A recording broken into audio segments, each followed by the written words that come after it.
All right, so as some of you may or may not know, yesterday I posted a post on my YouTube community tab asking for your FNAF hot takes, as I thought it could be a fun thing to see what people are feeling. I kind of predicted some of them, but I'm gonna be honest with you guys, some of you don't know what a hot take is. A lot of these are pretty lukewarm, and I think a lot of this is just you guys venting. I'm recording this intro after the video if that wasn't clear. Let's get into it. We got around 48 replies, which is 2 less than the Q&A video that I did for 10K, so this should be a decently length video. I did take a peek at some of them while they were coming out, just to get like a temperature reading of what some people were. Some of them weren't very hot, but we'll get to that when we get to that. So I should probably sort by just newest maybe, or top. I don't know, maybe top makes sense because it'd be like the most liked one, but it only has one. Anyway, who cares? So the first one, only 14 hours ago. Elizabeth in the novels is the best character this franchise has ever come up with, and it's not even close. That's kind of crazy. The not even close part is kind of crazy, because before I even continue, I do really like Elizabeth in the third closet, or there's a fourth closet. I always get the confused because it's the third book, but it's called the fourth closet. That always messes with me. I do kind of agree with this to the first half. Ever come up with, and it's not close, is a little bit crazy to me, but I actually do really fuck with Elizabeth in that book. She's kind of funny, but she's also cute, and then there's obviously the whole actual narrative around her character, which I guess I won't spoil even though the book's like almost 10 years old or whatever. I may be an Afton fan, and his moments in the novels especially help with that, but nothing beats how fascinating and awesome Baby/Elizabeth was. She was really, really interesting, especially considering like the origin of quote-unquote baby in that universe is so different. I mean, I would consider this definitely a hot take, because the best character the franchise has ever come up with, and it's not close, is a little crazy to me. It's a little bit too far, but whatever. I mean, I think that's an alright take. The Steelwool games and comics are entirely separate from the main FNAF games. The only thing that they should be used for lore-wise is filling in the gaps like names and animatronic function. So if I'm getting what you're trying to say, is that you don't think that the Steelwool games should be in the same continuity as the originals, or as you put them, the main. It's the thing what you said with comics, and I assume the books as well. Interesting. I mean, I don't really agree. There's nothing, I mean, don't get me wrong, Secret of the Mimic did touch the original timeline of events way more than Security Breach did, but like overall I don't really agree. I feel like it's very much its own thing, like this new era that we're in. Like it intertwines pretty well with the original story that was told, the Afton story, whatever you want to call it, the Purple Guy saga, but now we're in the Mimic saga, and I feel like they fit together nicely right now. I know there's a few things that people didn't like about Secret of the Mimic in terms of what it did to some stuff that we didn't know about, but I'm pretty sure we'll get to that later in this. I'm pretty sure many people talked about this, so I don't know. I mean, I don't agree with this. I like the Steelwool era of games. I don't think this is like an invalid opinion. I know a lot of people don't like the modern FNAF games. I think that's, you know, it is what it is, but I don't really agree with that, but fair enough. That would be, again, a hot take. I was worried some of these would be super lukewarm. The Mimic has more aura than William Afton's Springtrap right now. Okay, they had to add that caveat in there real quick. In all caps, right now. Okay, the Mimic has more aura than William/Springtrap right now, but trust when he pops up in FNAF 16 as the main villain, you people will turn your backs on him too. I know Steelwool was trying to tie Springtrap to everybody's dead kid, but I swear he still has motion.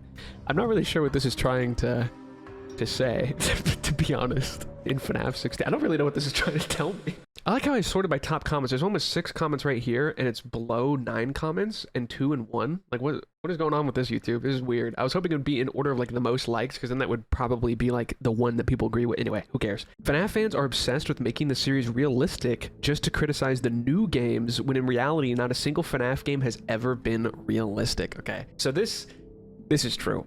I don't see this as a hot take, but I think it would be in the greater community, because you had the whole thing with the FNAF movie, okay? The FNAF movie trailer came out, and people were so pissed that it didn't look like FNAF VHS, which most people were glad that it didn't, okay? And I kind of agree with you. It's not an overall fandom thing. I don't think the entire fandom thinks this way, but there's a large portion of the community that, as you said, will be specifically critiquing the realism of Security Breach and like Secret of the Mimic and stuff like that, but won't apply that to the original games. I agree with that. There's nothing wrong with disliking the modern era FNAF. It's just when people are disingenuous, when they don't apply the criticisms they're applying to the new games to the old games, that's when you have a problem. I mean, even FNAF 1, the animatronics, even if they're haunted, should not be able to move around. It's bare minimum 1993. I know the date for FNAF 1 has been kind of like moved around for a lot of people in the last couple of years, but I'm just gonna say 1993. Animatronics can't really walk like that. I mean, even Foxy in the movie could not walk on his own, and he was built, like the entire Foxy animatronic was built, and he can't walk on his own. They just can't. The legs are too skinny to support that, right? So even if they are haunted, they wouldn't be able to be stable. My point being that it was never realistic. Also, the whole concept, to getting your foot into the door of FNAF is accepting the FNAF 1 premise alone. A man lured and killed 5 kids in the back room and stuffed them in the suits, and now the suits are possessing the animatronics. If you can get past that, I don't understand why anything else is that crazy. I know we get to like the ruin, like AR world stuff, and that's pretty crazy, but like spirits. This might be controversial or a hot take of my own, but like spirits don't exist. So that alone is unrealistic. So like, I don't know. I feel like if you can get your foot in the door of FNAF 1, is it really that crazy when we have stuff in FNAF Security Breach? I don't know. Anyway, you're 100% right. I don't see this as a hot take. I really don't. I'm liking that one. I'm not gonna lie. I don't see this as a hot take, but I think to some people it would be. That's a good one. That's a good one. Okay, a little bit of a lengthy one. Oh, it's not that long. Okay. We got a couple here. 3 things. A little bit cheating because I asked for your well, I did say hot takes, didn't I? I said plural, didn't I? Yeah, I did. Okay, well, my fault. Secret of the Mimic is the greatest game in the franchise by a long shot, and it's only going to get better when the VR mode finally releases. I mean, obviously this is an opinionated statement, but I do think there's a good argument for this. Okay, and I know there's like recency bias and all that kind of stuff, because I put Into the Pit pretty high in that FNAF tier list because of recency bias, and I probably wouldn't keep it that high. I'd probably put it in like A tier nowadays. It's a great game, but like I was kind of riding the high off of how much fun I was having playing it on stream. But I actually do agree with this. I mean, my favorite FNAF game is still FNAF 2, and I don't know if Secret of the Mimic isn't number 2 either, but it's definitely top 3 or top 5. And it's because it's well made. It improves on everything that was good about Security Breach, with like the way the AI works and the free roam and all that. I really do think Steel nailed Secret of the Mimic. I do. I don't have many complaints about that game. And if I did, I'd probably save them for the review video. I know I'm gonna be really late to making that video, but I'm kind of trying to finish like Delta and stuff before I do that. I don't know. I definitely agree with this, and this definitely would be considered a hot take because of how much people hate Steel Wool or just dislike Steel Wool, but yeah, I agree with this. I really do. It's up there, at least. Steel Wool, to me, has proven multiple times that they learn from their mistakes. Help Wanted 2, to me, at least mechanically, is so much better than Help Wanted 1. I know some people like the scares and Help Wanted 1 better, but I just think they improve every time they make a game, personally. I don't know. Their second hot take is that... Oh god. I saw this word, and we're in a hot takes, so I can already tell what this is going to be. Scraptrap. I couldn't even say it without stopping. Scraptrap has an amazing design. I unironically love it to bits. That's a hot take. That is the definition of a hot take. Because no, I'm sorry. I don't agree. I don't agree whatsoever. That is, that's crazy to me. It's such a weird it looks funny. The skull looks horrific in a way that a skull shouldn't look horrific. One thing that doesn't make sense to me is why he suddenly has bones. The changes to the suit don't really bother me, and recently people have come up with theories such as he repaired it with bits of Golden Freddy, which explains Ultimate Custom Night. That kind of makes sense, and I like that theory, so fuck it, that's true.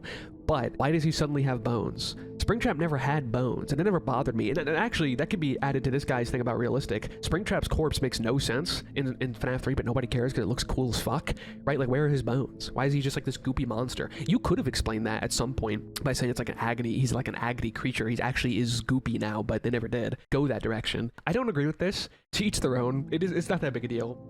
These are hot takes, but like, obviously we're gonna be civil about this. There's no reason to attack people over shit like this, but that is definitely a hot take, let me tell you. That is something I do not agree with. I'm actually glad Markiplier wasn't in the first movie as the security guard at the start. That would have really taken me out. Plus the actor they chose instead, Ryan, I don't know how to pronounce that last name, my apologies, was amazing with the little screen time he had to really put his all into it. I agree and don't agree. Well, actually, no, I do agree. I don't think Markiplier should have been the security guard at the beginning of the movie. I agree that it would have been like, it would have been a little bit self-indulgent. I think if we're gonna ever put Markiplier in one of these movies, you do the same thing you did with Corey Kenshin and the same thing you did with Matt Pat. Quick and easy. If you know, you know. If you don't know, it doesn't really affect the story. You know what I mean? I feel like, I don't know. I agree to disagree. I really wanted him in the movie, but I kind of think opening on Markiplier would have been really funny, but weird at the same time. I can agree with that. There's also a reply to this. I can see the parts of Scraptrap that work, like the bone arm chunk is pretty cool. The bone shank is cool, and being more destroyed, but you'll have a hard time getting anyone to agree on that one. Otherwise, I agree with your Secret of the Mimic and movie stuff. Hope they make more games like Secret of the Mimic and Into the Pit. Well, we are.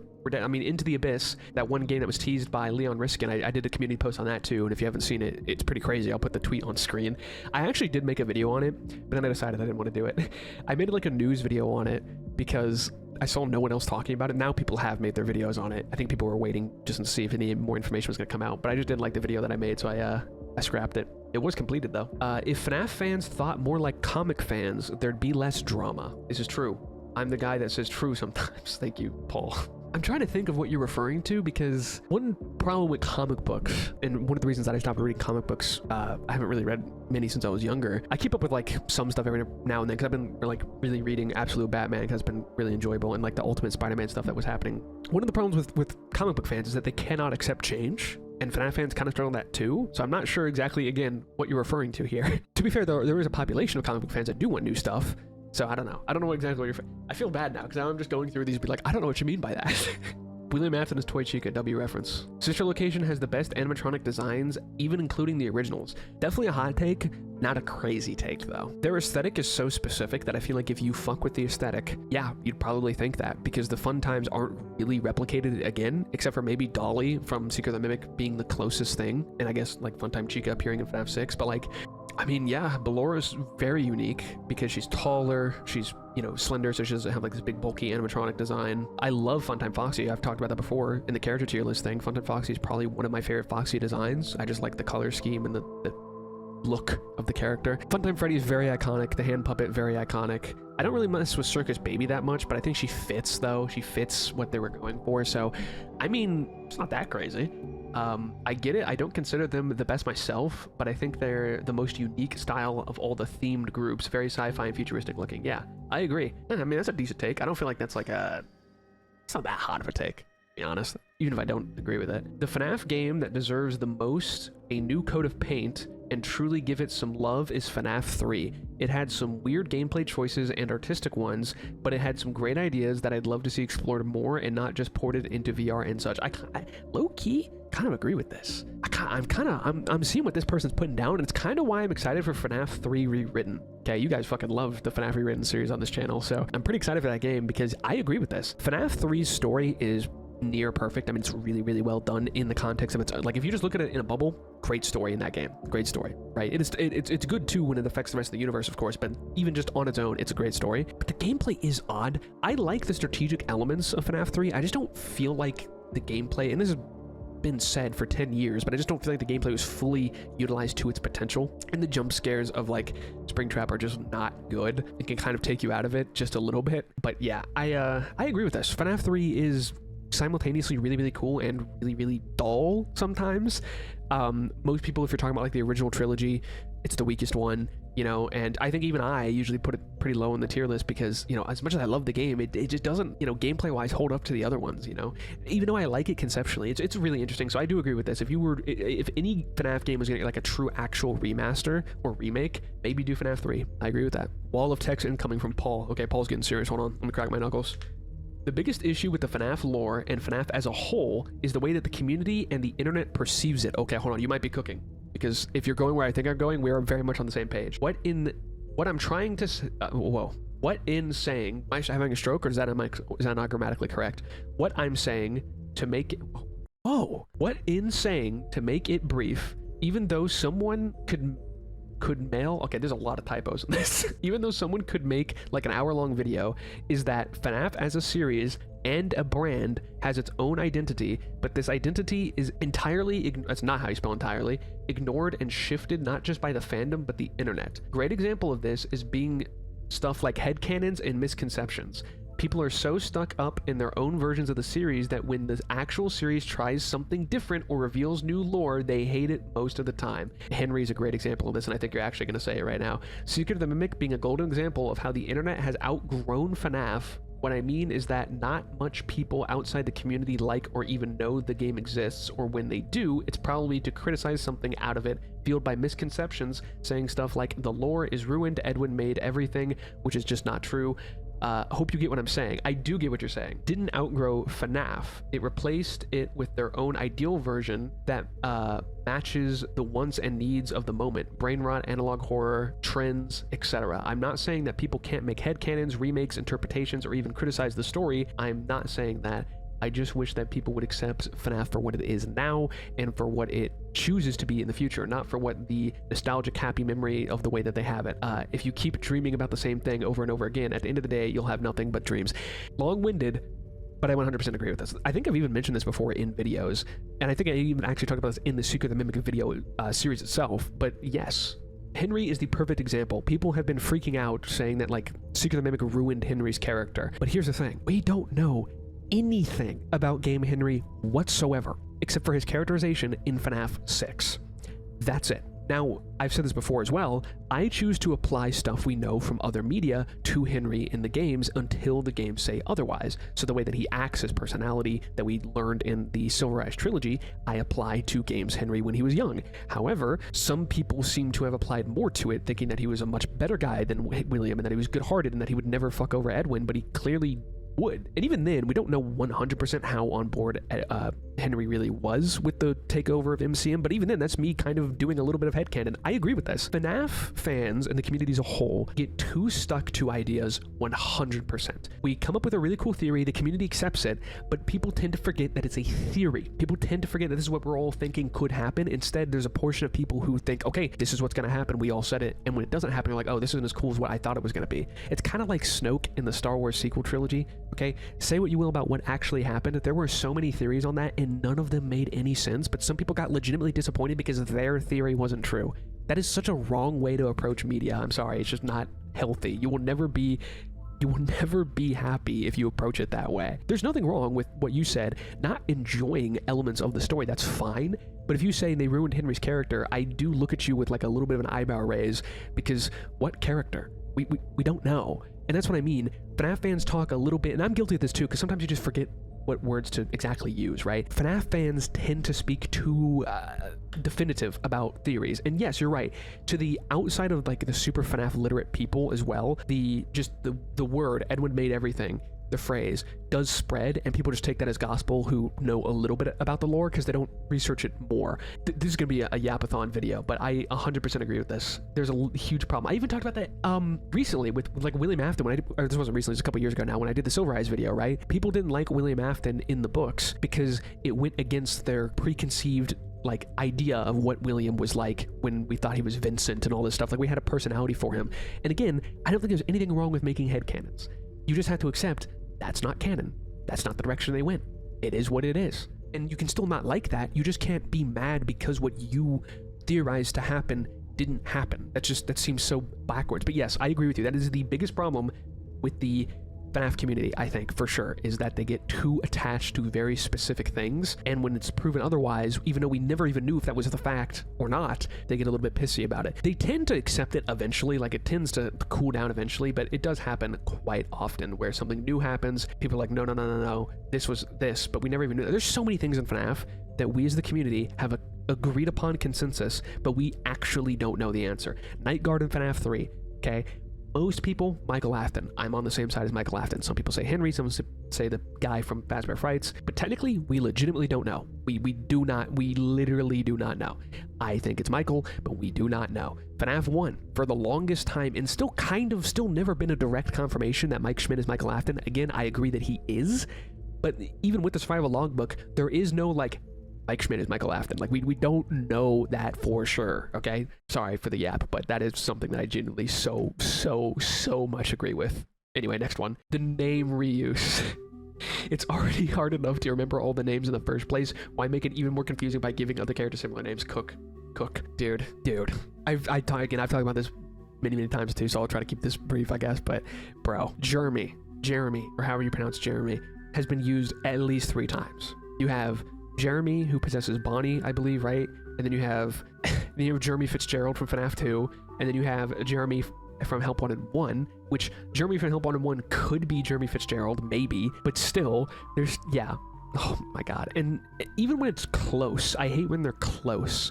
I think Cassie, I love her character, it's just the name is too close to Cassidy. And a lot of people do think that's intentional, and it might be, we'll see where the story goes with that, because like symbolism and stuff like that, but like, dude, yes, it is so annoying in the games. And like, I kind of get it in the books, like, to some degree, like there are only so many names and there's so many stories in the books, so like some stuff of like really generic names comes up, but like if David really is the name of the crying child revealed through the survival logbook, and then we also now have David Murray, I get that David is a common name, but in fiction you typically don't want to do that just so it's not as confusing. So yes, the name reuse is one of the most annoying things Scott does, and to be honest with you, I'm pretty sure at this point he does it on purpose, but yeah, I 100% agree. Not even a hot take, by the way. This is not a hot take, but this is just someone airing out their grievances, and I get it.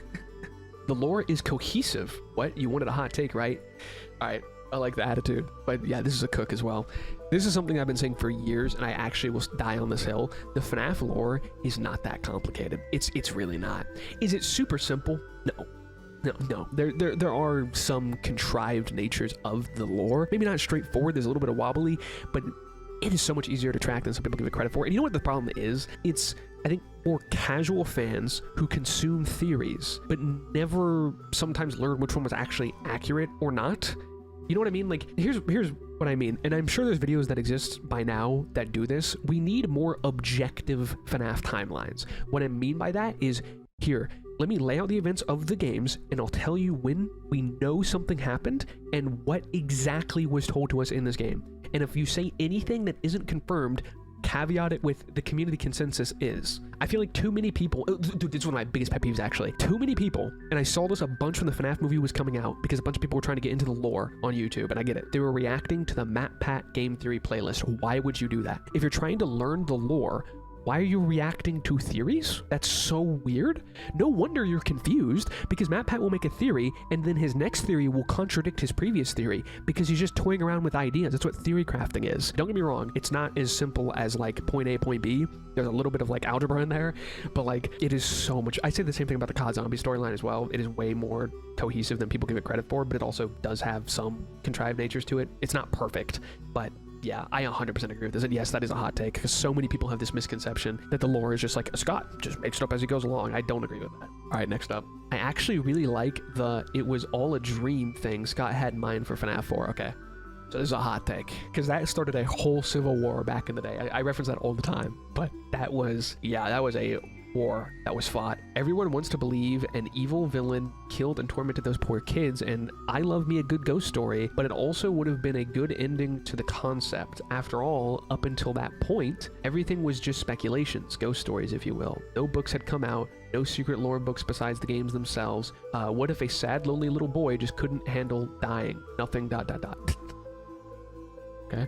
Is there supposed to be, it looks like there's supposed to be like a read more. What is that ellipsis, bro? That's weird. I mean, I don't agree with you, but, and this is a hot take, but I mean, I do get it. Like, if FNAF 4 was the end of the story and there was nothing after FNAF 4, I don't think it would be as bad per se. And yes, you're right, it could be a quote-unquote good ending, because even if the spirits move on in FNAF 3, they still did get brutally murdered. You know what I mean? So it's like, it's a good ending, but it's like, I mean, they still had to suffer first, right? So sure, I get it. No one actually died, and it was all ghost stories and like urban legends. And that's kind of the thing that I do like about the first 6 FNAF games, and why I still think Scott answer certain holes, and not holes, but spaces of the story, is because FNAF, especially the first 6, we've gotten more answers with Steel Wool Era.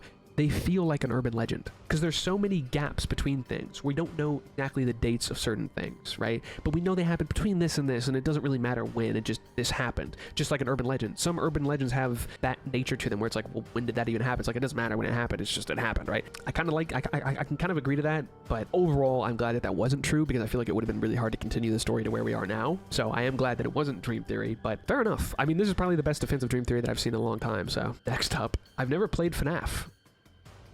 Okay, they should make a, it's supposed to be FPS. I don't know what this is trying to say. F2P? What is F2P? I think, I'm assuming it's trying to say first person shooter. Battle Royale with FOMO based off profit model. Then I would play it. And I had Skibbity Toilet Skin too. I wish they would add Fortnite to, I said that backwards. I wish they would add FNAF to 4. Anyway, who cares? Next up, robot kids / people isn't a bad theory. It was a reoccurring thing in the Frights books and was a main plot line in the 3rd novel. I don't understand why people won't take a theory like that seriously when it comes to the game's LOL, especially with the lines like, "I will put you back together and mimic David in the secret ending of Secret of the Mimic."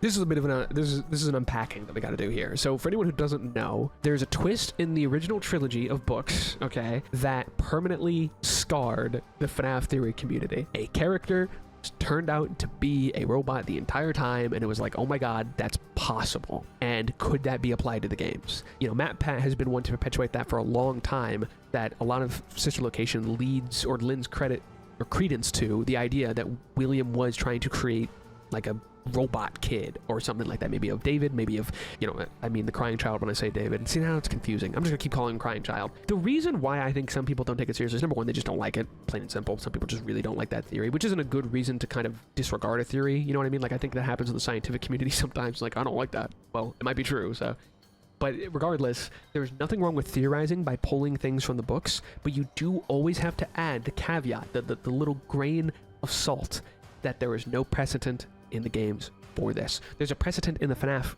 canon, which, you know, it happens in the books, but it just hasn't happened yet in the games. So, to say, I do not think there's anything wrong with making a theory about robot people.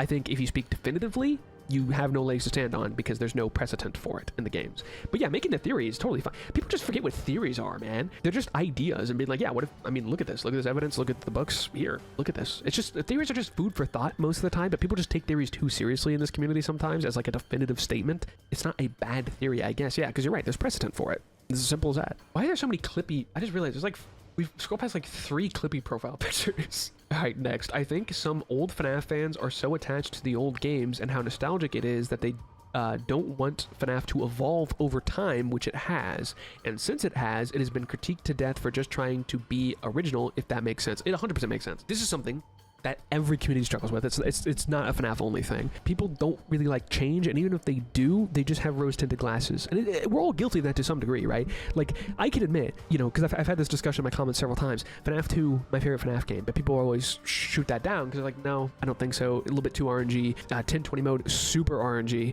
sometimes. There's a little bit less skill expression, and sometimes you just gotta get lucky. That's 100% true, by the way. As much as I love 1020 mode, and I think FNAF 2 is my favorite FNAF game still, it's not devoid of criticism. FNAF 2, I have a bias for, and I can recognize that. You know what I mean? But 100%. There are things to criticize the modern games for, but as I said before, there are people who will criticize the modern games for something that the old games also are guilty of, but they only apply it to the new games because that's a problem in the new games. People just don't like change sometimes, and they just don't adapt to it, and yeah, people are attached to things. People get attached to theories and headcanons and just everything. Yes, 100%. I think some people would consider that a hot take, but I 100% agree with that. That's just true. That's so true, bestie. The people who take all the lore too far in not a cool way, i.e. making fun of people who come up with theories, being weird about things being accurate, and generally scoffing at other people for having fun and participating in the fandom. Yeah, okay, I think I get what you're saying. So like people who just take the games, and if you try to theorize and go in a wacky direction, they shoot you down and they say, no, that's dumb, that's stupid. No, I mean, I think every fandom has this problem as well. There's nothing wrong with theorizing. Some theories are just so goddamn crackpot, and I don't really understand why some people come up with them. But at the same time, it's just about having fun. It's not even sometimes about being right. It's just about like, wait, if I connect point A to point D, that opens up this weird new path if you think about it. That's just what theorizing is sometimes. You will have people who will make hour-long theory videos, and up front, in the gate, the first minute, they'll tell you, I don't even think this is true, by the way, but if you do these dots, they kind of like blossom into something. So yeah, it's yeah, I don't really get why people shit on people for having fun or trying to shoot people down. There's nothing wrong with criticizing a theory. It's just, I guess, the way that you go about it is really the problem there. Next up, the lore about the games being in-universe indie games makes the originals feel a lot less fulfilling. This is something that's interesting, and I think everyone has a different take on this because people don't even talk about this anymore. I think people kind of ignore this nowadays when it comes to theory crafting. People really just choose to pretend this didn't happen. I think that whole thing from Help Wanted 1 is way less literal than people think it is.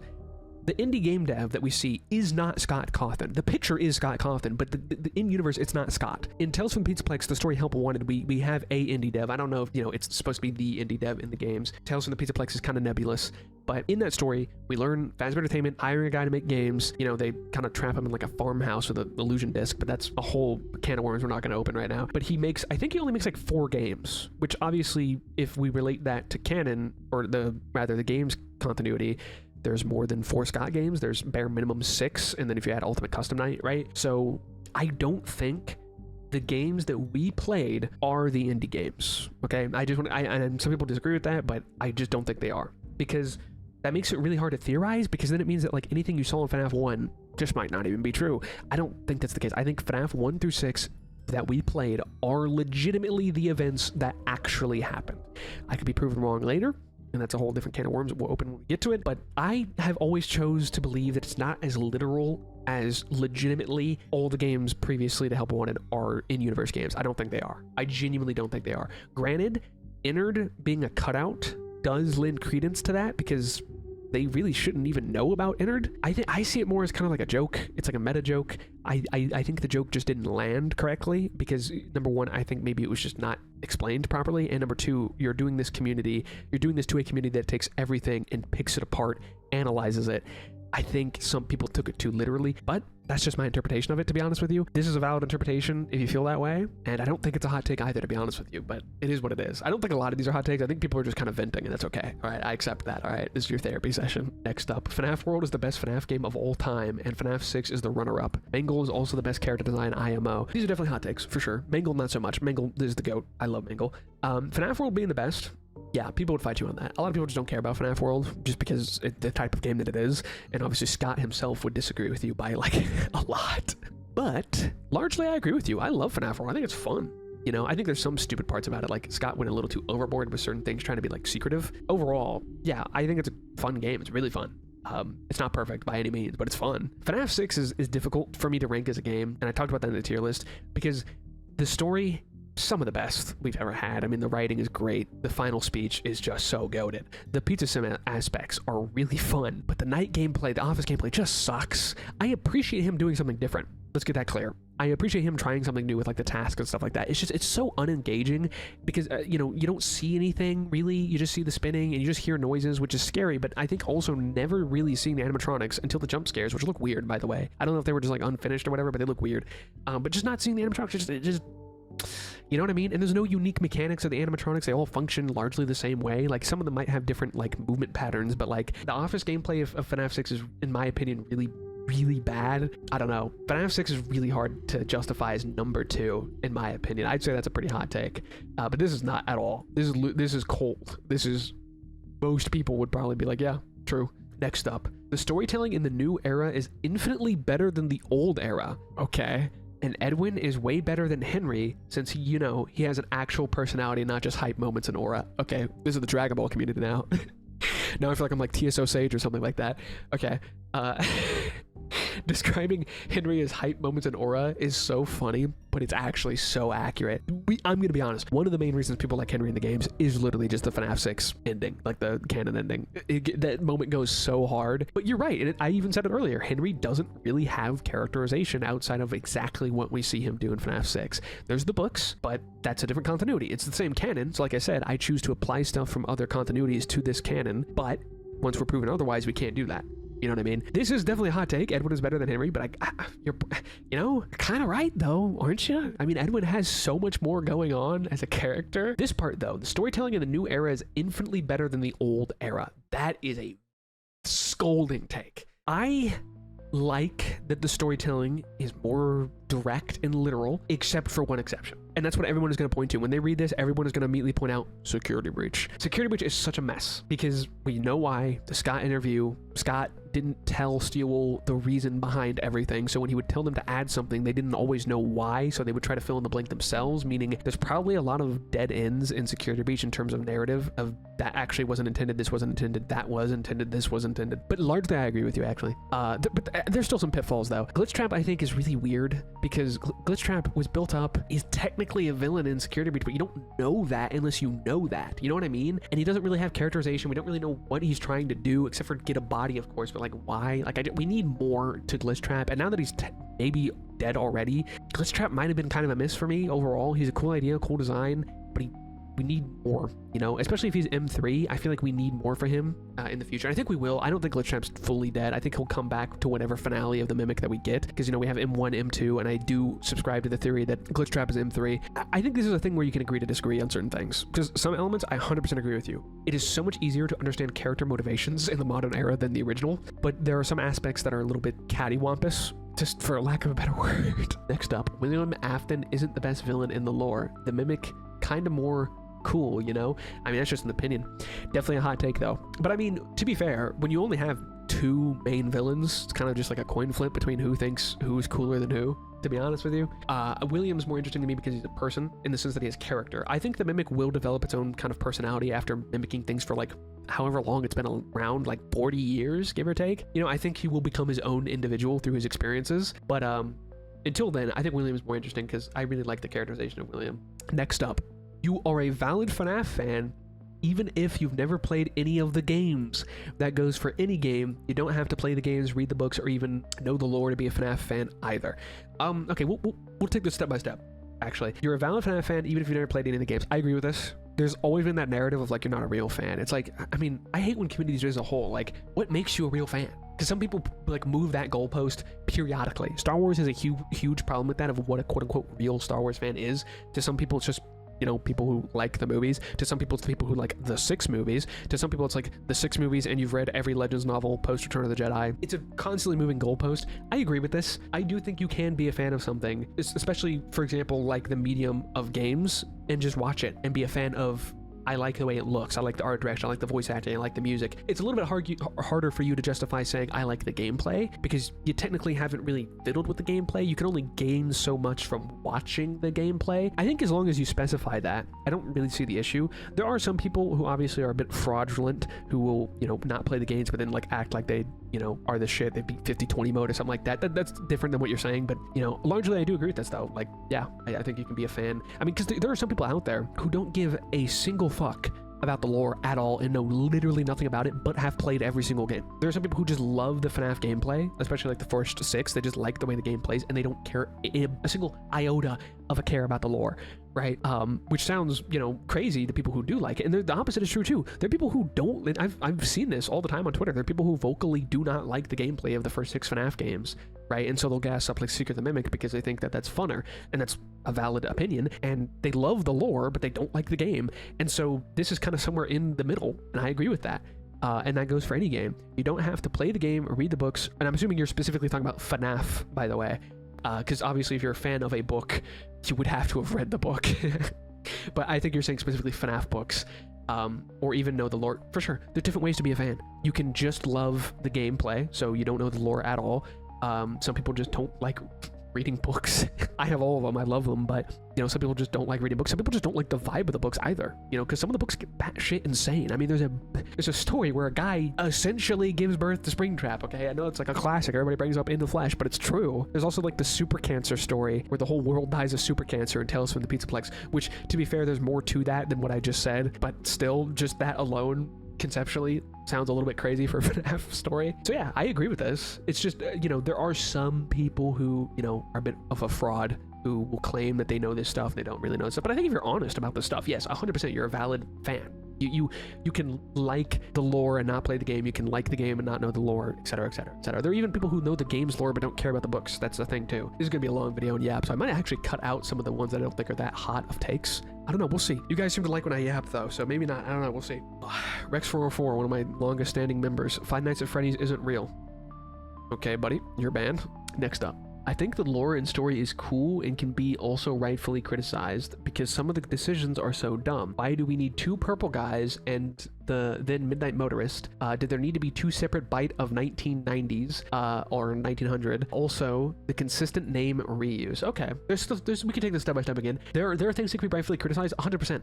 There are people who are too defensive sometimes about something that they love and just don't think that can be critiqued at all. Obviously, that's not the case. I do think some criticisms are whack about certain things because I don't think they're well informed, but yeah, there's plenty of things you can criticize. One of them being did we need 2 separate bites of, you know, and that's referring to the bite of 87 and the bite of 83. And 100%, I do think this is kind of weird. I still stand by the thing that I think originally when developing FNAF 4, it was the bite of 87, but he changed his mind at some point in development. It is a little bit weird. It's not like, it doesn't ruin anything. It is kind of weird. The name reuse, yes. But the 2 purple guys is interesting because this is, I think, maybe a little bit of a misconception. Like, William's not purple, right? I think you know that, but I'm just gonna point that out. Like, the whole reason that he's portrayed that way is purple is shadows, right? Like, when you're doing certain artistic choices, like purple is typically shadow, and so when we see him in FNAF 2 for the first time, that's just like a shadowy figure, right? And so he just kept being the man in the shadows. My point is, we don't have 2 purple guys. We have the purple guy, which was a fan name. We had to put that out. That was a fan name for William. Now it's been acknowledged by Scott and even Dead by Daylight, but that was never like what he was called. And Michael is a literal purple guy because he's dead, and I don't really know how else you portray that in the 8-bit. And I also think he chose that because, well, he's William's son, so Michael dying and becoming actually purple is kind of like a poetic thing. So I don't really agree with this because we don't have 2 purple guys. We have like a literal purple guy, and then we have William, but sure. And then Midnight Motorist, I don't know what to say about that. I don't. Midnight Motorist is still unsolved, truly, of what it actually means. You know, there's like a gazillion theories, and I'm pretty sure that one of them is probably correct. We just will never know unless Scott finally says something, you know? Yeah, I can't even touch the Midnight Motorist thing because I don't know, dude. Anyway, next up. not as scathing of a take, but I wish this franchise would take itself more seriously. Okay, there's a little bit of the opposite of what someone said earlier about people taking it too seriously. It's kind of lame that as a game and a horror experience, we get more out of fan games than the mainline stuff. Okay, I kind of see where this is going, and this is just how much mileage you get out of what you enjoy. If you like Secret of the Mimic, that'll satisfy you. If you like some of the FNAF fan games that legitimately are scarier and like trying to be scary in a way that FNAF doesn't try to be, if you get a lot of mileage of enjoyment out of that, then that's what you enjoy. This is very much just an opinion. I think you could throw this at zombies as well. There's a lot of people who say like BO3 custom zombies, plenty of the maps that come out for that are better than what is released for like BO6. That's a matter of opinion. Some people would not agree with that. Some people would agree with that. Some people would be somewhere in the middle. I'm somewhere in the middle. I think they're both can be good. So I don't really agree with this personally. And I do think you're right. It's not like, it's kind of like a lukewarm take. 'Cause I think some people would agree with you and some people would disagree with you. I think that the games are what they are. They have their identity. If you do not like FNAF as it exists, I just don't think you jive with the vibe that FNAF has, and that's valid because fan games don't always go for the same thing FNAF is. Some of them try to and don't really understand FNAF, and that's where I think you get some of the fan games that kind of fall flat narratively. But when fan games just try to do their own thing, like Together Again, Lakes Funland Story, that's a good example of a fan game that's completely its own thing in terms of like concepts and all that stuff. I think this is an agree to disagree thing. I get a lot of enjoyment out of the horror experiences and the fun of FNAF because it has a very specific vibe, and I think that's good. I think a franchise needs to have like, hey, this is what FNAF is like. Because even Resident Evil, you have a lot of people who would be like, this is just not a horror game. Like even the older ones that people still wouldn't agree are that scary. But then people point at like Silent Hill, that's scarier, right? I don't know. I feel like this is just hit or miss with people. I don't mean I want fan games as the model for the franchise moving forward, but for future games to take itself seriously as a horror franchise. There's just different ways to do horror. I think that's another thing that some people just don't really get, you know? Horror is not just one size fits all, right? Just stamp horror, that is everything, because there's so many different types of fear. There are horror games that specifically target megalophobia, and if you're not scared of big things, then it's not going to hit you at all. There's fan game or horror games that are specifically targeted at arachnophobia. If you're not scared of spiders, you're really not going to be scared that much at the game. There's specific types of things that can make people scared. You know, like gore doesn't scare me, but for some things, like Silent Hill likes to do like grotesque monsters, right? And that doesn't really get me, but it would really terrify someone else. The exception to grotesque monsters is the fetus from Resident Evil 8. The fetus in Resident Evil 8 is one of the scariest things in a video game. I don't care. That whole sequence in Resident Evil 8 Village, terrifying. Horrific. But it just depends. Like I said, horror is not a one-size-fits-all. But for the future games to take itself as a horror franchise with more engaging gameplay, again, that's kind of another opinionated thing. I like a lot of Secret of the Mimic's like stealth sections and the puzzle sections, so really it just depends. You know, I think the original 6 games are very engaging because they're very overstimulating. But yeah, I don't know. I mean, that's very much just a coin flip on whether you agree with that or not. Whether it's the challenge of the Scott era or something entirely new, it'd be nice for these games to feel a little less light and a more serious. I mean, yeah, I mean, it's just a take. That's just a take. And I mean, I can't necessarily like say you're wrong. I don't agree with you because I think FNAF as a franchise has a specific vibe. I don't think it would be bad for them every now and then to step out of that and do something that is more of a risk for the brand. Right now, I think we're fine where we are right now with like tone and stuff like that, but I mean, I don't think this is crazy. This is an opinion, and I think it's valid because I also don't think you're being bad faith. There were a lot of people who criticized the FNAF movie for being too light that were really bad faith about it, but you're, I think, being genuine here, and I appreciate that. Okay, next up, FNAF Secret of the Mimic was great, but oh my god, I would kill to live in a timeline where the story actually ended back at Pizzeria Simulator rather than shift into the new crap that keeps elaborating on otherwise complete journey. We did not need DLC and more complications. We are furries and gays who think too fucking hard about details most sane people put too much time into over. I wish Steelwool and Scott just made a new story, even if it has similar elements or even the same damn world. Just keeping Freddy's as something like an Easter egg and not the shitting continues. Okay, okay. I agree to disagree with you here because I think you're half right in the middle here. It is a new story in the same world, like you said here. Right, you said a new story in the same world. It is. The Mimic story is not a continuation of the first 6 games yet.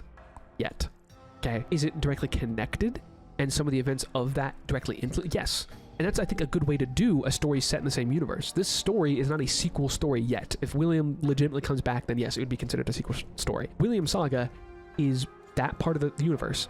This next saga is connected, but is not the same thing. Okay. So I don't really agree with that last part. I also never have agreed with the opinion that it should have ended the pizza sim. I don't mind that it continued. It's fine. Because like I said, it's fine because it's not a direct continuation. They didn't say like, oh, William escaped UCN and now he's here. Like, it's always been a new story set in the same universe. Now, in terms of leaving Freddy's behind, that's an interesting take. I think that's more of what the hot take would be for this, is that you're okay with continuing the story, just it shouldn't be Freddy's, it should be something else. And I don't agree with that still, because FNAF is FNAF, Five Nights at Freddy's. But I can see where you're coming from with that aspect of this. I just don't agree with you that the story isn't a new story in the same world, because it is. We're almost at the bottom, chat. We're almost done. Next up, Glamrock Bonnie is overrated, IMO. His only moment of proper screen time is in Ruin when we see his body. Okay. Yes, he's overrated in the sense that, like, he's a nothing burger, but people love him to death. You're right about that. But you want to know why? And this is something that some people don't understand. Some people very well understand this.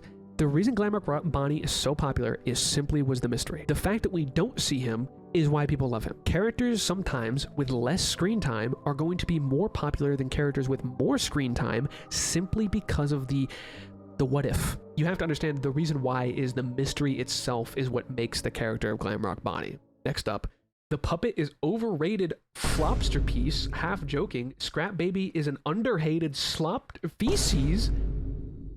This feels targeted. Charlie is like my goat. I love Charlie, so I don't agree with that. And I think she's going to become even more goated when the movie comes out because it seems like she's going to be the antagonist of that movie, and that's going to go bonkers. So don't talk about my goat like that, okay? Also, this feels targeted because Scrap Baby is also one of my favorite designs in the series. Underhated. Why underhated? She's incredibly interesting because, number one, the design is badass, but number two, she just kind of accepts what William did. In Sister Location, we really didn't know whether Elizabeth was on board with William or even knew exactly what was going on around her. But in FNAF 6, Pizza Sim, we see that like Baby's like, all right, we're killing people, fuck it, man, I'm on board, all right. So I think in that aspect she's kind of underutilized a little bit, and I think that's what makes her super interesting as like a side villain. You know, she's a victim in a way, but she's like, fuck it, dude, let's fuck some shit up. It's interesting. I think it's really interesting. So I no, dude. Next up, everything after the Pizzeria Simulator and kind of UCN, since I believe that's supposed to be Afton's never-ending hellscape. Agree. Most people agree with that. Simply does not exist. Everything after Pizzeria Simulator does not exist, says this person. Okay, we're having a little bit of Star Wars copium right now. I watched that one video by Dual Process Theory. I'm just gonna put this out there. Dual Process Theory, good for you guys. They just spawned in, what was it, last summer when everyone was making a Golden Freddy video? They spawned in and just killed it. Number one, they made a really good video. Even though I don't agree with their Golden Freddy theory, I don't think at all. I still think it was a really well-made video, and most of their theories I think are kind of more out there, and I think they're well put together, well edited. I just don't agree with some of them, but shout out to them. Even when I don't agree with their theories, I like the way that the videos are structured because I can understand their points very well. Anyway, sorry for the glaze. I just want to give that out there. I watched that one Dual Process Theory video. I've been rooted in that version of the lore since. I would love to play Security Breach one day though, and Suki the Mimic was cool as fuck. I'm just so out of the loop in terms of the lore with books, tales, AR, VR stuff. I think a lot of people feel this way. They just feel overwhelmed because they feel like there's too much going on. But I'm just gonna say this right now: you really don't need to know the book's tales. You really don't need to. I used to say this before Secret of the Mimic came out, before we knew what it was gonna be about. If Secret of the Mimic did not explain the backstory of the Mimic, that is an indication that Scott wants you to read the books. However, the fact that we got a game that is very closely related to the books, but still explains the story of the Mimic, which is different, by the way. It's not the same as the book, so I don't even think that the book is in the same continuity. That's besides the point. You don't need to read the books. The story is explained. It's also different anyway. You don't need to read the books. If you do not want to, you do not have to. This is like one of the most common takes out there, though. Holy wet bread taste. Next up, The Secret of the Mimic did a lot more damage to Henry's and to an extent William's character than the fans realize. Like it made Henry and William look like they are uncreative robbers of other people's ideas when unlike before, they were considered extremely innovative and creative. I mean, sure, William has stolen ideas before, but not to this kind of extent. Okay, so this is, I kind of addressed this earlier of a take that I don't agree with at all. In my opinion, you do not know in the games what Henry did in the first place. So you consider Henry to be extremely innovative and creative, but where? Where in the games do you see Henry being extremely innovative and creative, right?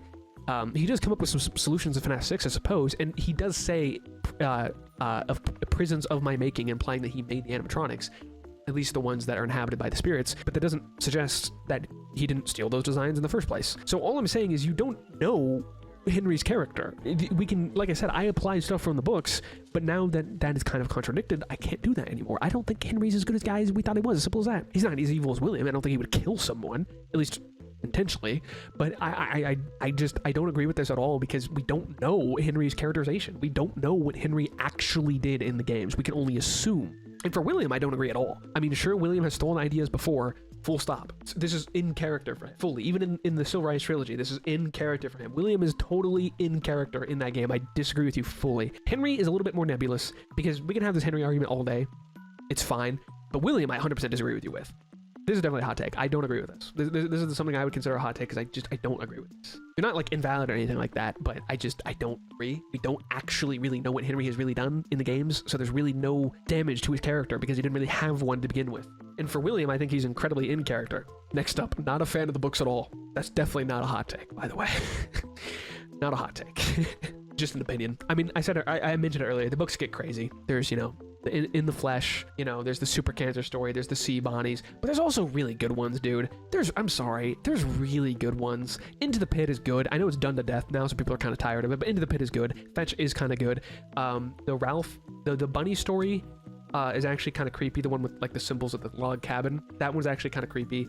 In Tales, I actually like Frailty as a story. I don't know why, but it was kind of like weirdly well written. I think the Mimic story is decent for what it was. The B7 story is also decent for what it was. I like the original trilogy of books, so I mean, obviously these are just an opinion and not a hot take at all. A lot of people actually agree with that, but I like the books. You know, it's true that not all of them are bangers. There are some stinkers. You know, I think the lows of Fazbear Frights are low, but the highs are pretty high. There's some good stuff in there if you give it the time of day, but I know some people don't want to sift through all the other stuff, so that's fine. It's valid to not like them. It is what it is.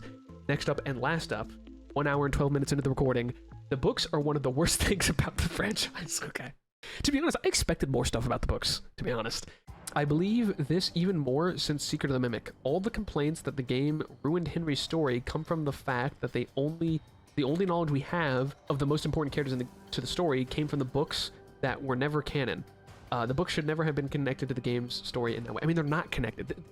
The books did not do that. The community did that. It's not the books' fault, okay? Also, I want to point this out. I choose to use this verbiage. Everything that you learn about FNAF from original FNAF media is the FNAF canon, right? Continuity is the word we want to use here, not canon. I use the word canon on accident sometimes too, but I think it's simpler to say the movie, the books, the games, that's the FNAF canon. Things we learn in those continuities can be applied to each other until they directly contradict each other. So stuff you learn about Remnant in the books can be applied to the games until the games definitively say, actually, no. Right? You can't act like it's 100% confirmation. I'm not saying you take from the books and say 100% this is how it works in the games, but you take like, okay, this is how it could be happening in the games until the game says no. So this is the community's fault more than anything. If you read the book and then do what I do, which is apply Henry's characterization to the games, but when the game says no, you can't get mad at that because it was the book, not the game. So I actually think this is true, but it's more of a criticism of the community, not the books, because people choose to directly connect the books to the game's continuity without confirmation, and when they get contradicted, they get confused, when it was never said definitively whether these things are in continuity or not. So I agree, I think this take is onto something, but it's directed at the wrong thing. I don't think it's the books' fault, I think it's the community's fault as a reaction to the books, personally, and that's all we got. That's all she wrote, baby. Actually, I want to see if there's any new ones while I was recording this. Actually, hold on. Yeah, there's one new one. There's one new one. The series should have ended a long time ago. The books shouldn't exist. I'd like to see what other sci-fi stories Scott could come up with, especially after playing The Desolate Hope. So you're basically saying I want Scott to move on from FNAF. Because this is just an opinion, and I don't agree with. I love the modern series. I love the books. But you want to see Scott do some other stuff. That's fair. That's fair, and I think we'll end the video there anyway. We'll end the video there. That was fun. I appreciate that a lot of you guys weren't aggressive about this stuff, and I appreciate that no one is like attacking other people. There's a little bit of aggression, but I don't think it's like intended to be. I think it's more like passive aggression. Same thing in the comments. Let's not be unruly. Let's be civil. Okay, this is just for fun. All right, some of these I don't even think are hot takes anyway, and some of them I don't agree with at all. But it is what it is. It's just I don't know. It's just fun to talk about stuff like this. I just like yapping about this series. So I don't know. Maybe you like listen to me yap. This was a Yappathon. Like I said, I might cut out some of these because they weren't really hot takes. But yeah, we'll see. And who knows? Maybe this becomes a series. You know, maybe we do FNAF hot takes the series, and I'll talk about more specific things later about hot takes. But we'll see.